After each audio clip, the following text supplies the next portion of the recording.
ఈ Jubilee hills elections జరుగుతూనే ఉన్నాయి. వీళ్ళకి ఏమాత్రం సిగ్గు లేదు. ప్రజలు ఏమనుకుంటారో అన్న సోయి కూడా లేదు. ఇక్కడ ఇట్లా రౌడీ ముక్కలు ఇక్కడనేమో తుపాకులు పట్టుకొని వీళ్ళు తిరుగుతారు. పారిశ్రామికవేత్తలకు తుపాకులు పెడతారు. ఇంకో దిక్కేమో ఊరేగింపులు తీస్తున్నారు సిగ్గు లేకుండా. రౌడీలను గుండాలను వేసుకొని ఊరేగింపులు. ఇదేనా మీరు ఏం మెసేజ్ ఇద్దాం అనుకుంటున్నారు దేశానికి, రాష్ట్రానికి? ఇంతమంది పెద్ద పెద్ద రౌడీ ముక్కలు వేసుకొని ఊరేగింపులు తీసి హైదరాబాద్లో ట్రాఫిక్ని స్తంభింపజేసి ఏం చేద్దాం అనుకుంటున్నారు ఈ రాష్ట్రాన్ని? కేసీఆర్ గారు ముందే చెప్పినారు, వడ్డిచ్చిన విస్తార్ లాంటి రాష్ట్రం కుక్కలు చెప్పిన విస్తార్ చేస్తారు కాంగ్రెస్ గెలిస్తే అని. ఇవాళ ప్రజలకు అర్థమవుతుందని నేను అనుకుంటా ఉన్నా. చూడండి ఏం జరుగుతున్నదో, ఎంత అరాచకం జరుగుతున్నది. ఇక్కడ ఒక ఐఏఎస్ అధికారిని ఇవాళ విధి లేని పరిస్థితుల్లో ఆయన వాలంటరీ తీసుకొని పారిపోయే పరిస్థితి తెచ్చింది కాంగ్రెస్ ప్రభుత్వం. ఒక 8-9 ఏళ్ళు సర్వీస్ ఉండంగా ఒక మంచి నిజాయితీ గల అధికారి ఆయన రిజ్వీ గారు. ఇద్దరు ముఖ్యమంత్రి అల్లుడు, మంత్రి కొడుకు, ఇద్దరు పంచాయతీల ఒక ఐఏఎస్ అధికారి బలి. ఇంత అరాచకం. ఇంకా ఘోరం, ఎంత విచిత్రం అనిపిస్తుందంటే మాకు, క్యాబినెట్ సమావేశంలోనే తిట్టుకుంటున్నారంట. పొంగులేటి శ్రీనివాసరెడ్డి అంటే ఆయన మంత్రి గారు కుమార్తె చెప్తుంది, నా మాట కాదు ఇది. పొంగులేటి శ్రీనివాసరెడ్డి మా టెండర్ల తలదూర్చిండు. ఆమె కుల్లా చెప్తున్నది, ఏం సిగ్గుపడతలేదు. మా డిపార్ట్మెంట్ టెండరు అంటే వాళ్ళ ఇంటి పంచాయతీ లెక్కనే ఉంది ఇది. మా డిపార్ట్మెంట్ టెండరు మేము మా ఓన్కి వేసుకోమని చెప్పినాం.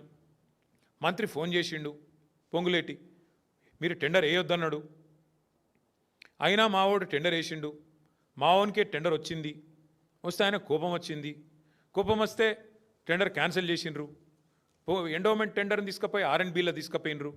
ఇంత బాహాటంగా టెండర్లు, రిగ్గింగు, బెదిరింపులు, మంత్రులు ఒకరినొకరు బెదిరించుకోవడం, రింగు కావడం, ఇంత నికృష్టమైన వ్యవహారం ఈ దేశంలో ఎప్పుడైనా చూసినామా మనం? డైరెక్ట్గా మంత్రులు ఒకరి మీద ఒకరు ఆరోపణలు చేసుకోవడం. నేను అడుగుతా ఉన్నా, మరి పొంగులేటి శ్రీనివాసరెడ్డి ఇన్ని అరాచకాలు చేస్తుంటే, ముఖ్యమంత్రి ఇంత డైరెక్ట్గా దిగజారి పనిచేస్తుంటే ఏం చేస్తున్నారు నాకు అర్థం కాదు ఈ రాష్ట్రంలో పోలీసులు. ఈ రాష్ట్రంలో బీజేపీ వాళ్ళు ఏం బిక్తున్నారు? ఇంకొక మాట నేను అడుగుతున్నా, ఉత్తమ్ కుమార్ రెడ్డి పేరు తీసుకున్నది ఆ అమ్మాయి. నేను ఉత్తమ్ అంకుల్కి ఫోన్ చేసిన డెక్కన్ సిమెంట్స్ విషయంలో, ఆయన నాకేం తెలియదు అంటాడు. మరి ఉత్తమ్ కుమార్ రెడ్డిని ఎందుకు పిలిచి విచారించరు? ఉత్తమ్ కుమార్ రెడ్డిని పిలిచి పోలీసులు విచారించాల్సిన అవసరం లేదా? నీ నియోజకవర్గంలో డెక్కన్ సిమెంట్స్ విషయంలో అరాచకం జరుగుతుంది, అక్కడ తుపాకీ పెడతారు, ఈ రకంగా ఆరోపణలు ప్రత్యారోపణలు జరుగుతాయి, ఇదంతా ఓపెన్గా జరుగుతుంది. ఎందుకు ఉత్తమ్ కుమార్ రెడ్డిని విచారించరు? ఎందుకు రోహిన్ రెడ్డిని పోలీసులు విచారించరు? ఎందుకు OSD సుమంత్ని విచారించరు? ఇదేమన్నా మీ ఇంటి వ్యవహారమా, లోపల వ్యవహారమా? ఇంకోటి, ఇప్పుడు రిజ్వీ గారి గురించి కూడా నేను ఒకటి గుర్తు చేస్తా ఉన్నా మీకు. రిజ్వీ గారు గతంలో విద్యుత్ శాఖలో పనిచేసినారు ఇక్కడ ఈ ప్రభుత్వంలో, కాంగ్రెస్ ప్రభుత్వంలో. అప్పుడు కూడా కేసీఆర్ గారు 24 గంటల కరెంట్ ఇచ్చినందుకు కోపం మీద వీళ్ళు ఏదో కమిషన్ ఏదో వేసినారు, సిట్టింగ్ జడ్జితో, రిటైర్డ్ జడ్జితో. రిజ్వీ గారు అప్పుడు పాపం వీళ్ళకి సహకరించినట్టున్నారు. చూస్తుంటే ఇవాళ అందుకు కూడా నేను బలిపశువు చేసినట్టు కనబడతా ఉన్నది. ఎందుకంటే అప్పుడు ఏదో ఒకటి చేసి కేసీఆర్ గారి మీద బట్టగాల్చి బద్నాం చేసి మొత్తానికి రిజ్వీ గారిని బలిపశువుగా చేద్దాం మధ్యలో అనుకుంటే, దీనిలో ఏం తప్పు లేదు అని ఆయన చెప్పినట్టున్నాడు. అందుకే ఇవాళ రిజ్వీ గారి మీద పగబట్టి జూపల్లి కృష్ణారావు అనే ఒక మంత్రి ఉత్తరం రాసి ఆయన మీద అక్రమార్కుడు, ఆయన ఏదో చేసిండు అని చెప్పి ఆయన మీద ఉత్తరం రాసే పరిస్థితి. అంటే వీళ్ళ వాటాల పంచాయతీ కోసం వాళ్ళ ప్రజాపాలన లేదు, గాడిది గుడ్డు లేదు, ఏది లేదు. ప్రజలు లేరు, పాలన లేదు, ఏదీ లేదు. మొత్తం దందాలు, చందాలు, మూటలు, వాటాలు, ఇది తప్ప ఏమీ లేదు ఈ రాష్ట్రంలో. ప్రజలు చూస్తలేరని మీరు అనుకుంటున్నారు. ప్రజలు ఈరోజు జూబ్లీ హిల్స్లోనే కాదు రాష్ట్రంలో గల్లీ గల్లీలో చర్చిస్తున్నారు. ఇంత అరాచకమా, ఇంత కిరాతకమా, ఇంత నీచమా, ఇంత చండాలమా అని మాట్లాడుకుంటా ఉన్నారు. పేదవాళ్ళేమో మేము తిరుగుతుంటే ఎలక్షన్ ప్రచారంలో శాపనార్థాలు పెడుతున్నారు. 100 రోజుల్లో అన్ని ఇస్తున్నాడు, వీని బొంద వీడేమి ఇవ్వలేదు, వీని ఓడగొట్టాలా, బొంద పెట్టాలా కాంగ్రెస్ అని పేదవాళ్ళు తిరుగుతున్నారు.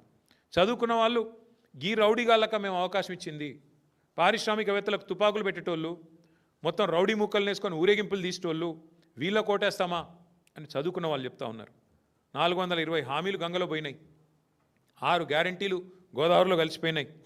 పరిపాలన ఎక్కడో పోయింది, ప్రజలు ఎక్కడో పోయినారు. మొత్తం వ్యవస్థ మొత్తం అవినీతితో కుల్లిపోయి కంపు కొడతా ఉంది ఈరోజు ఈ రాష్ట్రంలో ప్రభుత్వం. మేము అగ్రికల్చర్ తీసుకొచ్చాం, తెలంగాణను అగ్రికల్చర్లో నెంబర్ 1 చేశాం, సాగునీరు అందించి కేసీఆర్ గారి నాయకత్వంలో. వీళ్ళు గన్ కల్చర్ తీసుకొచ్చారు, అగ్రికల్చర్ పోయింది, ఇప్పుడు గన్ కల్చర్ వచ్చింది తెలంగాణకి. మరి మరొక క్రైమ్కి మరొక పర్యాయ పదంగా తెలంగాణను మార్చే ప్రయత్నం చేస్తున్నట్టున్నారు రేవంత్ రెడ్డి గారు. నేను నిజంగా కూడా నా జీవితంలో నాకు 49 ఏళ్ళు, నేను రాజకీయాలని దగ్గర నుంచి 40 ఏళ్ళ నుంచి చూస్తున్నా, ప్రత్యక్షంగా పరోక్షంగా. మా నాన్నగారు పాలిటిక్స్లో ఉన్నారు కాబట్టి.